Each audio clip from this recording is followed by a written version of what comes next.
Y'all getting in? We got Donovan Davis today with us up here from good old Kinston, North Carolina.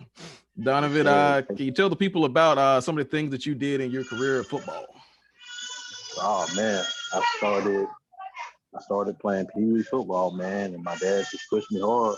Had some great coaches, man. Came through middle school. I was a small kid, about your size. I wasn't your height though. So you like 6'9". I was 6 foot, man. Um, then I got to high school. I just worked hard, man. Got up to a 400-pound bench max, um, 600-pound squat, man. Became first team offensive lineman, offensive lineman of the year. Then, I went on the West End. Tried to walk on there, but they tried to kill me. we remember those days. All right, so Yeah. Donovan is out of Kinston, North Carolina. When I got to Wesleyan, I was a puny kid, very puny. Yeah, man. Room with him. Puny. 165. I got up to about 185 solid. All right, so you got your topics ready? Yeah, man. Ready to go. All right, cool. So what we're gonna do the GOAT talk conversation first, and I'm gonna let you go first. Now, me go first. The disclaimer is there really is no wrong answer. It's your opinion, but like I said, mine is gonna be a little off center. So I want you to go first. Mine might be a little bit too. Well, the question you presented to me was who's the GOAT of all sports? Yes, overall, all sports. The best athlete. Yes. I'm going with Muhammad Ali. Okay, I can see that. All right. Yeah. It's a lot of factors that played into me picking Muhammad Ali over Tom Brady, Jim Brown, you know what I'm saying, over whoever else, you know what I'm saying. This dude, he fought 61 times, and he won 56 of those. And, seriously, 56 wins out of 61 fights, and 37 of them were KOs, knockouts. He was the first flawless victories.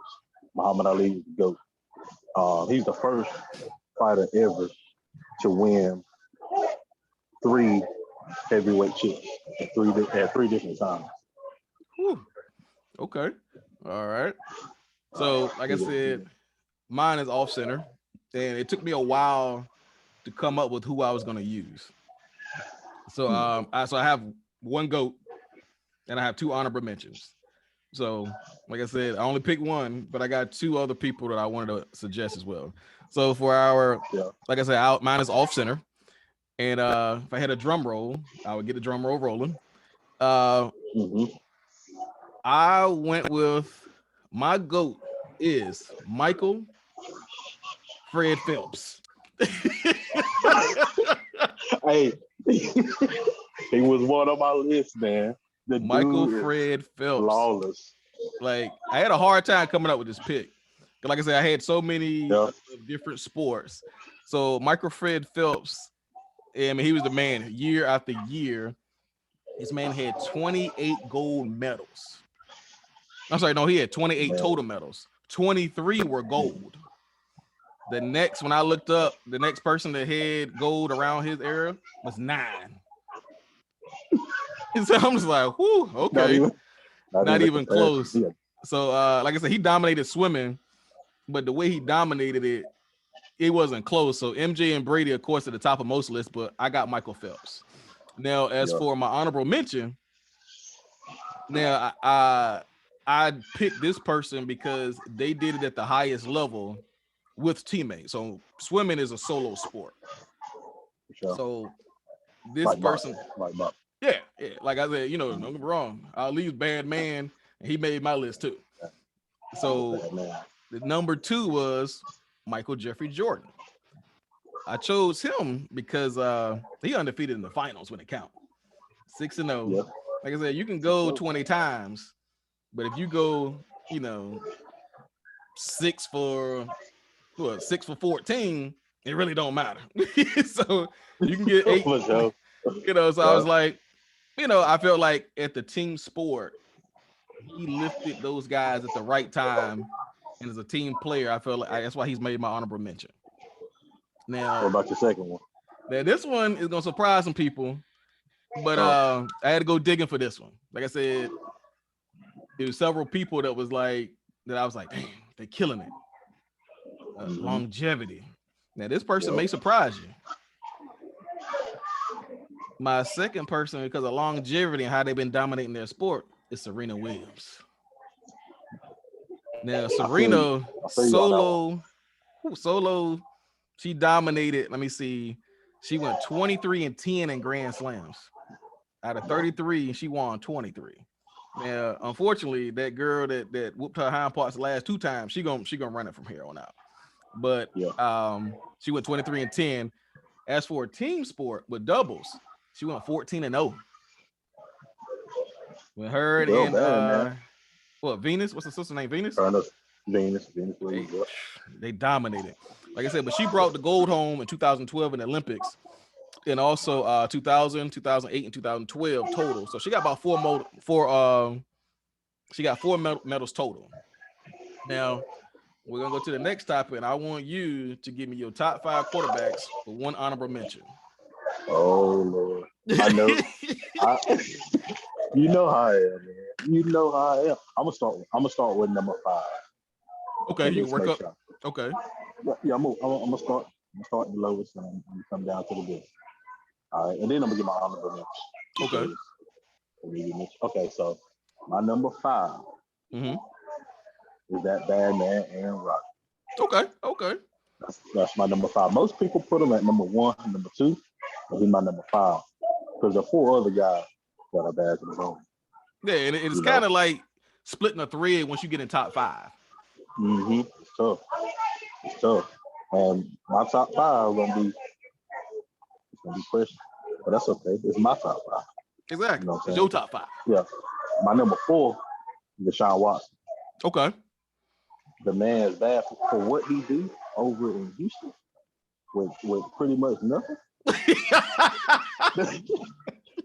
Man, the coach traded the whole team away from him, bro. He got fired too. Right. And then he get fired. You know? But my man did his thing in Houston by himself. You know, slinging the rock. My number 3. This is the one everybody can be controversial. Patrick Mahomes. Okay. Is my number 3. My number 3. Most people put him at number 1. I know it. If Alvin was on here tonight, he would be fussing me out right now. I'll be like, Alvin, it's my top 5, Alvin. This is my top 5, Alvin. He'll be fussing me out right now. Patrick Mahomes, his boy. You know what I'm saying? Okay. So, you got 2. So my number 2. This is tough. He's number 2, but it's that bad man Dangerous, baby. Okay. Number 2, Dangerous, baby. Seahawk Nation. That's my number 2. My first one, no one can debate this. Thomas Edward Patrick Brady Jr. Best quarterback. My number 1. Best quarterback in the league. Hands down. My man is 43 years old, 7 Super Bowl wins. Check this out. He got 25 rushing touchdowns in his career. I ain't gonna lie. I overlooked that with his slow high part. Most people will, but Brady got 25. Come on, that's great. He got over 79,000 passing yards, over 6,000 completions. Okay. My man, the GOAT, man. There's no one that's gonna pass him. Patrick Mahomes not gonna pass him. Russell Wilson not gonna pass him. It'd be a long time before we see a quarterback surpass Tom Brady. And so you're right with the longevity part because only person I think could pass him in yards is Patrick. But as for championships, I don't think nobody's gonna pass him. Like, not at all. Because the way the NFL is structured now, back then, you know, like even when I played at Wesleyan, we played for pride and winning. Now you get 1 Super Bowl, I'm out. So you know, guys are tied together. Like, think about it. Was it Vrabel? He played with Tom and them, you know, till he was almost on crutches. He's an old man. Like, you got Junior Seau I want to say Patrick Chung might have been a rookie on that first or second Super Bowl because he just retired. So just retired. He played the whole time with that one team. It never amounted about money or none of that. Nope. But, okay, I like the top 5. My man would have took $10,000 a year to win those Super Bowls. And so it goes back to like we saying longevity. And Tom, we all knew he took less money. And I think that is going to his legacy because, I tell people if he could play for free, he would have because his wife is rich. When your wife is worth more than you in modeling, you're a bad man. Exactly. He don't care at all. All right, so my honorable mention. Yeah, who is that? My honorable Kyler Murray. Man, okay. I got this secret love for the kid, man. He just he in my division, Seattle division, and he gets better every year. The dude looking scary, man. I thought last year was gonna be the year, but the weapons he got now, it's gonna be bad. He got J.J. Watt as well now too. He got J.J. Watt. He got J.J. Watt on defense. Yeah. Okay, I like that. Slinging that thing. Kyler Murray. I actually went and brought his jersey. Don't tell nobody. I'm about to have my favorite players. I'm about to go and rack up their jerseys as well. So don't feel bad about that. That's what I'm doing. Building up for my man cave. What you got? All right. So like I said, my top 5. I'm gonna do it like you did. I'm gonna start from 5 and work my way up. Now, I got at 5. I have Deshaun Watson. Now, only reason why he's at 5 because I felt like this was the year he was going to take over. Last year, he led the NFL in passing yards and sacks. So the fact that he was getting hit that much and he still was able to get 4,000. And we ain't talking about dink and dunk. He throwing that thing down the field. So, like I said, he's been balling ever since he came out of Clemson. So I was like, okay, cool. But I feel like I only hit him at 5 because I don't know what his future is. But that'll be for another episode. Yeah, whole another episode. So Tom Brady is at my 4. Like I said, Tom is still better than the top half of quarterbacks underneath the 5. Like at 43 years old, because I always been against Tom. Like, every time I lost money betting against this SOB. You cannot bet against Tom Brady. Never. So I bet Mr. Hare this year, and because I knew that he was gonna find a way to beat Mahomes, and he did. Like I said, Tom is gonna go down as the all-time passing leader because he outplayed Drew Brees. He's gonna pass him this year if it ain't close. And like I said, Tom, I have him at my number 3. Now, I'm sorry, number 4. Number 3 is that bad man in that frozen tundra, Aaron Rodgers. Aaron Rodgers, boy, that's a bad man. Aaron Rodgers to me seems like a light-skinned Desean Watson. He ain't working with a lot up there. Nah, he's not. He got one receiver. And if he keep Jair, I think it's Jair Alexander, the corner. Defense. If he keeps him, they may have a chance.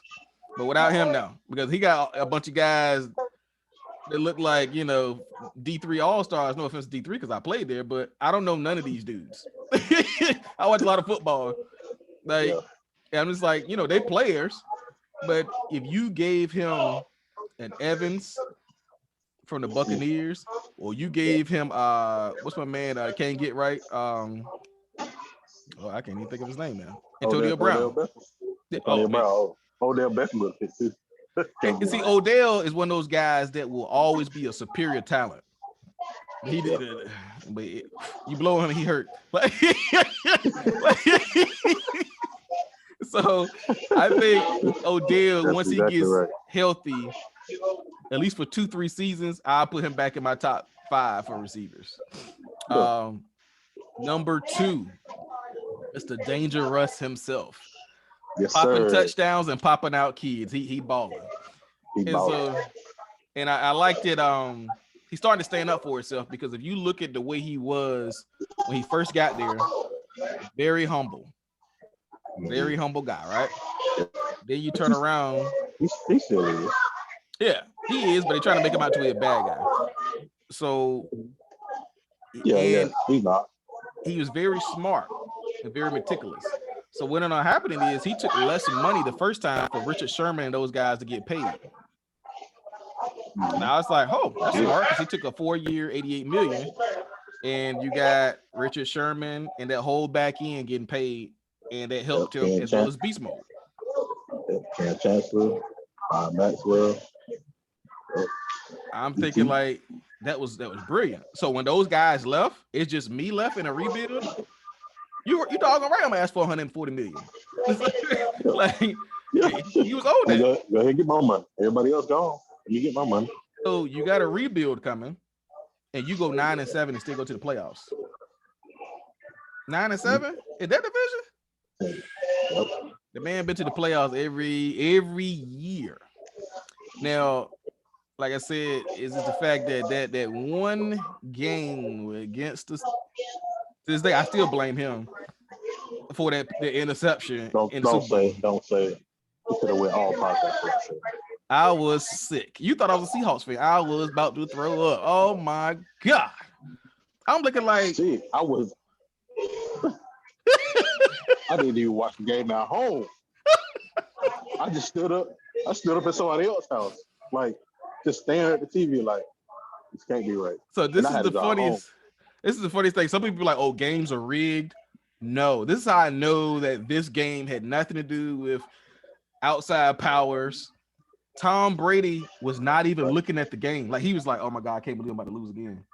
And also you hear the crowd go off. He looks and he's jumping up and down because Butler picked it off. If you go back and watch that play, it's supposed to be a rub route. Butler, which is most corners, bless the heart, they're not that smart. He recognized it immediately and saw, okay, we in man to man. If we go on the same level, me and my corner, we jamming this guy, they could rub me. So he took a step back.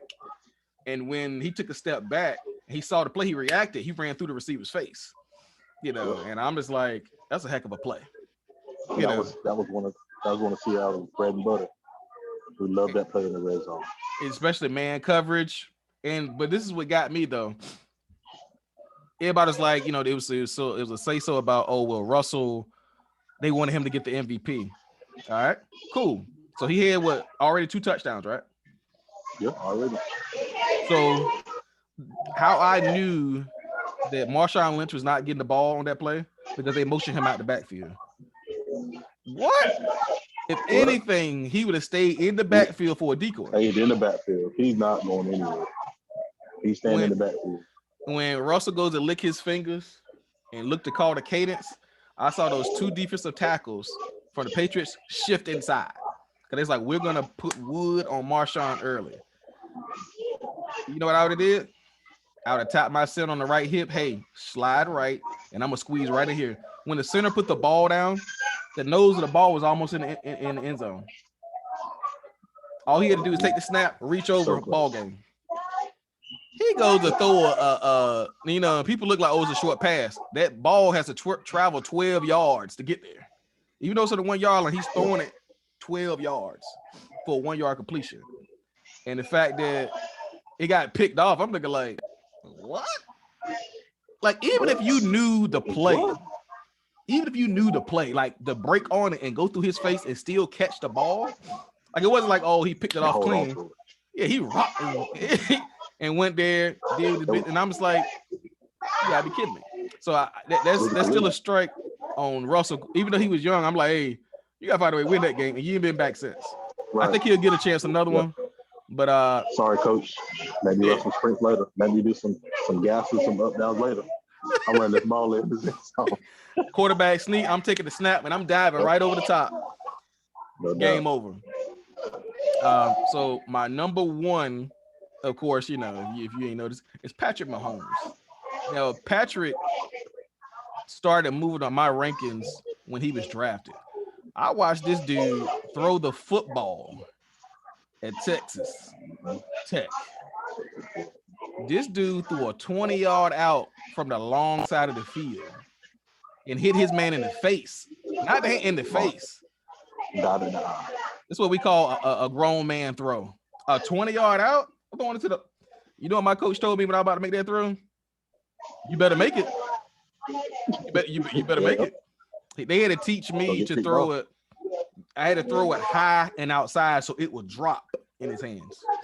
I didn't have no, I get, I'm throwing it 82 yards. No, I had to be taught to throw it so it drops right at the sideline. So it's between that sideline, my receiver, and Jesus gonna catch that ball. But the thing is, I was hesitant to make the throw because if I get hit, ain't nobody but green grass behind me. It's going to the house. It's going to the house. So, like I said, Patrick Mahomes been rising up the charts ever since he got in the league. I think he's doing things that I've never seen in football. Like I cuss him out once a week with that throwing that ball across the field. That's a no-no. And he does it every week. He complete it. Yeah. But it's breaking all type of fundamentals and getting other kids in trouble that can't pull it off. That's right. I do it in Madden, and guess what? You get picked off every time. Patrick doing it in real life, man. I still do it on the game. Nope. Don't work like that. And the thing is you have to be able to, and what good comes out of that is Patrick knows where everybody is on the field, even the defenders. He knows if I start running, that Mike backer is going to have to choose me. If he don't, I'm going to run up in this gap. If he does, I know that part of the field is wide open.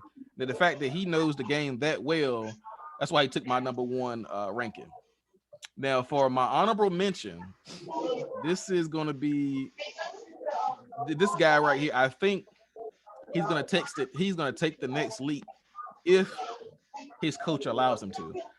I don't like the way they call plays sometimes because I know he can throw the football, but they just be, calling this style of offense. And my honorable mention is Lamar Jackson. He was my second. And so with Lamar, only thing that pisses me off is they got this heavy run offense. Unless you're gonna do what the Seahawks did for Russell Wilson, run heavy to get him with the offense and then let him spread it out later on in his career. Okay. But right now, I'm like, I saw him play in college. He was not one of those, I'm going to throw the slant. He can read the field. He could throw that thing. He ran a pro-style offense in college. And now we got this Auburn read option Cam Newton offense in college. I'm like, this ain't going to cut it. Like, if you watch one of the interviews with Cam Newton, I joked him to this day because I ain't think he going to make it in the league when he did his interview. So they was like, well, and this play that you threw a touchdown, what was your thought process? He was like, okay, so I take the snap, I put it in his belly. And I put it in his belly, I'm looking at the safety. If he come down, I throw it. If he don't, I run it. What? And like it worked, but I'm just looking like, well, what happens if they run an exotic defense and that middle linebacker bails and replaces the safety, which I've seen people in the NFL do. Mm-hmm. That safety he get. Oh, don't get me started on him. He pisses me off on Madden every week. That Tampa 2, I'm like, bro, he cannot get 28 yards deep. I use a Bobby Wagner, baby. Man, he could play the seams on both sides. It pisses me off so bad. I just throw it underneath. And you better hope he don't hit sticky. But I watch Cam. I'm looking like, what? That ain't gonna cut it in NFL. And as you can tell, it ain't cutting it. But we got our third topic now. I really want to hear this. So the third topic was, which player in an old era would you like to see play in a new era? Ooh, man, this guy is one of my favorites, man. I grew up loving this guy. Like he was before my time, but I still love that guy because my dad was a Giants fan. So he put me on this guy. He's like, I need you to play like Lawrence Taylor. I need you to play like Lawrence Taylor. Okay. I couldn't play like Lawrence Taylor because I was big as fat and I was slow at the time. You know what I'm saying? I didn't run a 4.6 when he wanted me to play like Lawrence Taylor. Yeah. I ain't run a 4.6 to high school. Anyways, Lawrence Taylor is my player that I chose and play in today's NFL and dominate. There's no linebacker currently still better than Lawrence Taylor. Even Bobby Wagner, even though he's the best linebacker in the league, Devin White has a chance because he is a straight dog. Devin White's a dog. Okay, but I like that pick. No one. Yeah, I mean Lawrence Taylor, of course, he played for the Tar Heels. He was drafted in '81, But I mean, dude was a 10-time Pro Bowl. 1986, he was the MVP. He had 20 and a half sacks, Rick. 20 and a half sacks. Like, Come on. He was a dog. He was a dog. His whole career. Go ahead. That's crazy. So I watched him play, and I was blown away because I'm just thinking, like, first of all, why I can't tell you nobody else on that defense. So like, why do y'all double him? Like, exactly. Just double team him. And it's not like I saw on third down, you have a nose tackle, right? A defensive tackle, a defensive end, and he's standing up by himself. No, ain't no way you tell me he gonna whoop my left tackle high. Well, you know, the left tackles were different back then. There's no way that he ain't got no help over there, like a guy that'll run a loop for him. No, he just whooping. I mean, like he put him on skates. He was a man. He put his hand in their chest. They on skates. And like I said, I would have loved him to play in this era. I still think, even in this era, he still would have guaranteed 16 minimum. I just think because the pass, they throw the ball a lot more. He might would have killed somebody, probably him. But, you know, he definitely would have. I mean, my man was a straight dog. He had 132 and a half sacks his whole career. Okay. And that's only 10 years too. That's before sacks became a thing. He had 9.5 his rookie year. And he was defensive rookie of the year. We're gonna have to do a project one day too. We gotta do a project. You remember Mean Joe Green? Yeah, I got his jersey. We're gonna have to go back and watch some film and count his sacks, because you know they didn't count sacks back then. And we're gonna have to count pressures. I think he's gonna be up closer in the rankings than people think if you count that, because they didn't count it back then. They just counted who dominated and who didn't. They counted offensive players. So I think we're gonna have to go back and do that. Yeah, he was a dog too. So my guy is like I said, I watched this dude, and like I said, even somebody that people classify as the GOAT, he paid homage to this man. And I never forget other players that were great that was talking about this dude was like that was my son back there. He wanted to be in the episode, but I never forget the way other players talked about this dude. Now, he didn't win 6 and 7 rings, but when he played, he dominated, and you had to deal with him. And that was Julius Erving. When I saw this brother do so their defense was, we're gonna force him right to the help. So he does that long jab step, and he steps past his first defender. The help comes and squeeze him to the out of bounds. He, fly like an eagle. He goes up and under and fold it. All right. Now, this is before Michael Jordan did it. Everybody like, oh, Mike, no. Julius Erving, he rocked that thing, and it put some what they call Spam sauce on it, and he flicked that thing. He put some English on that ball. I was blown away when I saw that the first time. So I gotta go watch this fella. Then I go watch him in the dunk contest. And I'm gonna look like he was way before his time. Like his athleticism he would have been able to play in this era just because everybody freak athletes. Because he reminds me of like I said, he would have played. Matter of fact, let me see how tall Julius is, because I don't think he was as tall as everybody thought. But like I said, he would have played at least 2 guard now. But I was like, his freakish talent and the fact that they ain't had drugs back then. So like, you ice your knees and that's it. So I thought he was 7 foot. He's 6'7". 6'7". He's played against a bunch of white guys. So that's why he looked 7 foot. Yeah. So at 6'7", so like that's like shorter than Bob. Yeah, so that's like round about MJ height. So you telling me this man had that type of jab You know, like That type whew, of hard. I mean, he out there. I'm just like, I ain't never seen nobody, float in the air like that. Now MJ made it look good, like I said, but when I saw my man with the fro gliding across and dunk that thing, I was like, man. So, like I said, that is my guy that I would love to see play in this era. Now they be like, oh, well, he won't be able to play in this era because of threes. I don't care. You know what we're gonna do for teams that shoot threes? We're gonna run them off the court. I got me a guard. I'm bounce passing it, 42 feet to get it down there.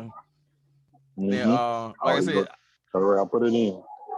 I would have loved to have seen, Kobe and Michael Jordan sit in a chair against Dr. J, or Julius Erving.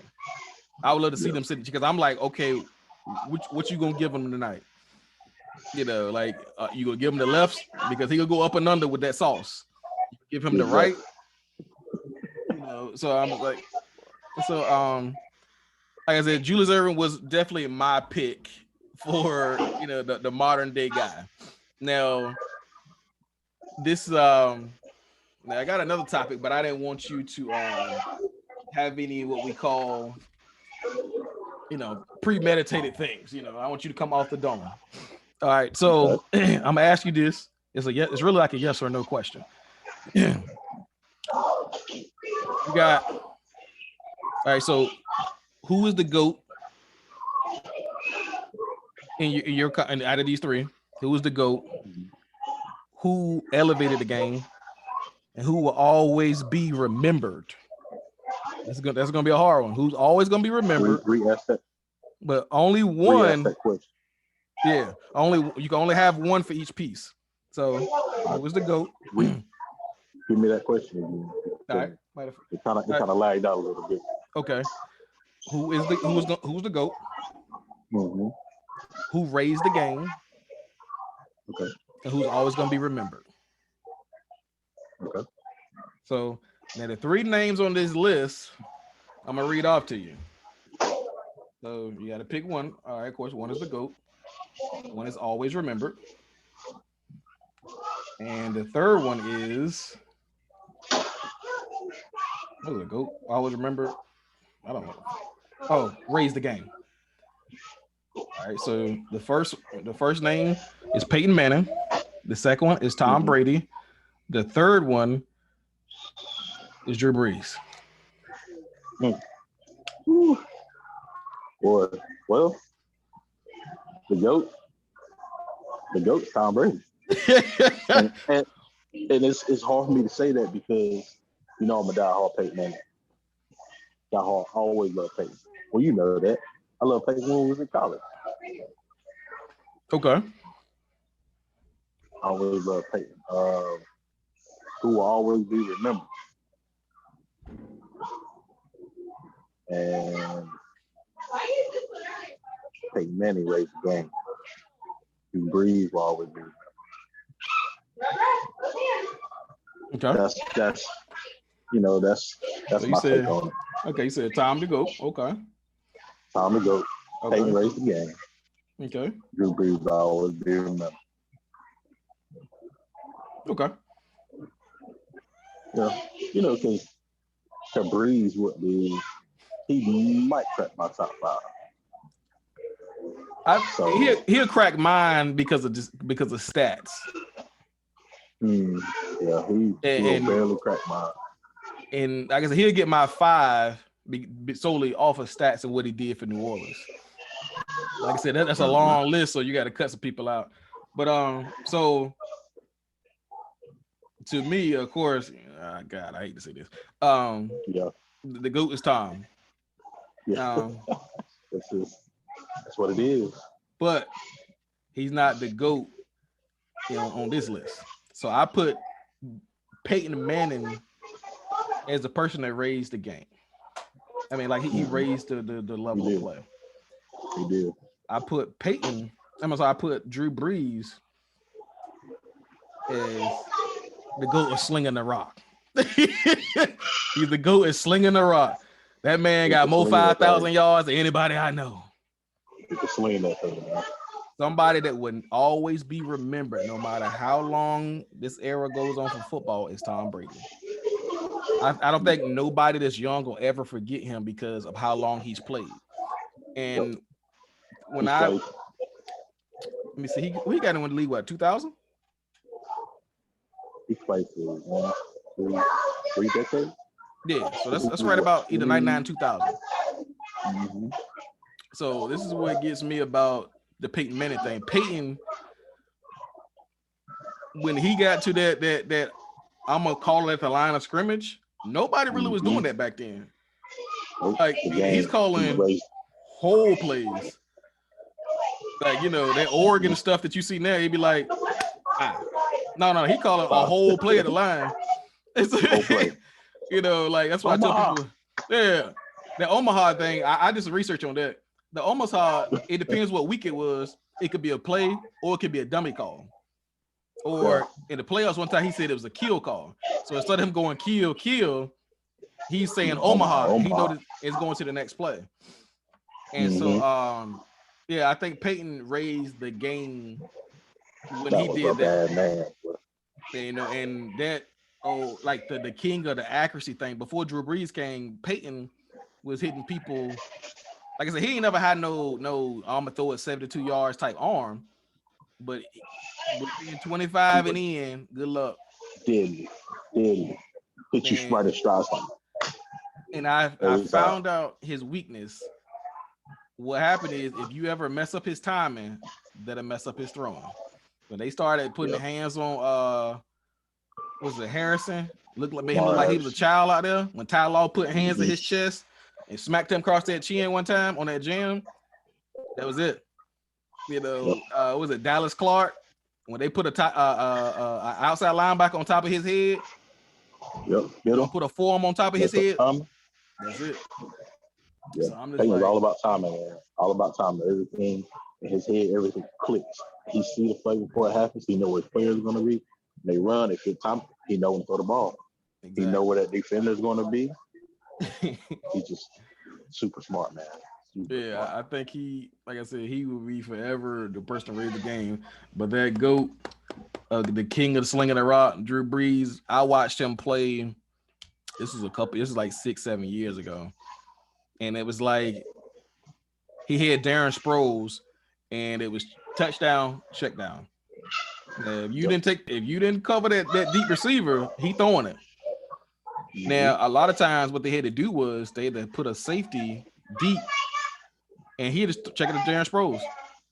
Darren Sproles would get 10 to 15 yards. He's shaking people. And then I was like, okay, well, we got to take that away because he keep getting Darren Sproles 60 catches a year. They start sitting in cover too. I'm like, okay, we all know what the weakness of that. And he's slinging that rock in the seams all night long, barbecue chicken style. I'm like, man, I've never seen somebody that accurate. So he said, when I throw the football, I don't aim for nobody's numbers. I'm like, when I had to go through camps and all that, aim for his numbers. Aim for the numbers. He said, I aim for his eyes. I was like, eyes? He said, because if he see the ball, if either he gonna see the ball coming or it's gonna knock him out. So he used to sling that thing too, man. You only gonna get smacked in the face twice before you get embarrassed. You know, so especially if you got a visor on, you know that glare. Oh, yeah, you better get them hands up. But yeah, especially if you got a head like Carson Wentz. Everything get cooked. Man, please don't get me started on that fool. I got to root for him because I want my first round pick. But I know what you mean. Let me see. So this year I have unfortunately I have Dallas coming out of out of the NFC, but I got money that my Eagles gonna upset them. You know, Anthony Moore, when you watch this episode, I still got we got our bet 25 a game and 50 for the conference. So if the Eagles win both games and take the conference, I win $100. Now if we split, the most I can get is 50 if we win the conference. So yeah, because last year we had that problem. You know, and I said that through the offseason. I was like, yep. I said, watch this be a terrible year. We both trash, and somebody else win the conference. And so we split. So that counts out to $25. And we both lost the conference. So we got nothing. And so I was like, well. That's what y'all fussing about. Run me my money. Yeah. So I won the first week outright. Boom. Smacked them. And then I'm just looking like, I know we ain't about to lose these bums. Now they ain't got a quarterback. And then we lost to them the second time. And then the Redskins beat us for the conference. I'm just looking like, so we both cancel each other bets out. But I think Aaron Rodgers is gonna have a cakewalk. I don't see Jared Goff beating him not one time. No way. Second and third cousins ain't gonna beat him. No. So that's his top. That's the top. I mean, the Bears, I don't even know who their quarterback is now because they got rid of Trubisky. Now, unless Nick starts for them, then okay. But, you know, he's been banged up. So, I don't know. Didn't they sign Andy Dalton? Yeah, but as like a backup, though. So, like, that means he's still going to be a bridge for somebody. He's not going to be nobody's. I mean, Andy Dalton, I think, you remember that dude, he's played for the Lions back in the day, Kitna. Yeah. That's what I think about when I see Andy Dalton. Every other throw might be a pick. Like, might be a pick. Like I said, Andy Dalton is very solid. He's very solid, and I feel like he can win games. But I feel like Andy Dalton is not going to get over that hump. He's not going to be nobody's top 10 or nobody's top 5. He might have one good year like that. But he's always been solid. Like, I feel like what he did with the Bengals for what they paid for him and what they got, he did great. Mm-hmm. Now, I felt like, 10 years you're there, you went to the playoffs the first 4 years, I'm mistaken. So, like, people start getting hurt or people start leaving the team. He ain't got nothing to do with that. But like I said, he was never the talent that can get you over the hump by himself. So, fortunately, he wasn't born with that. And, if I was, I'll be playing on Sunday. So, come on over, Andy. Get you a YouTube channel, get you a podcast. I'm pretty sure you got a lot up here, so I might try to reach out for you when you're in your off season. But all right, but Donovan, it's been great, and we're gonna see can we get you on another episode. Yes, and sir. This is episode 9. And give everybody your social media, so they can follow you on Xbox as well as like your Instagram. PlayStation, my gamer tag's Turbo Monster DSM. Don't ask me what that means. I'll tell you later. Okay. You can find me on Facebook at Donovan Davis, DONOVAN. Don't put an A in there. Instagram. Sometimes it'll be about 2 or 3 weeks before I check it, but you can find me on Lamar Davis on Instagram. You know what I'm saying? But I do have a YouTube channel, Donovan Davis. Most of the things I post is just my football games. Sometimes I get good a lot. I play in like a pro league, man, and those guys are top tier. They top level, man. They just make me look. But when I play in other leagues, I dominate. So that league just makes me better. So yeah, that's where you can hit me up, man, anytime. Cool. All right, Donovan. It's been a great pleasure, and I will be also reaching out to you, especially before the season, to get your predictions for your conference as well as some other stuff. But this is episode 9, and we are out of here. I'll let you go.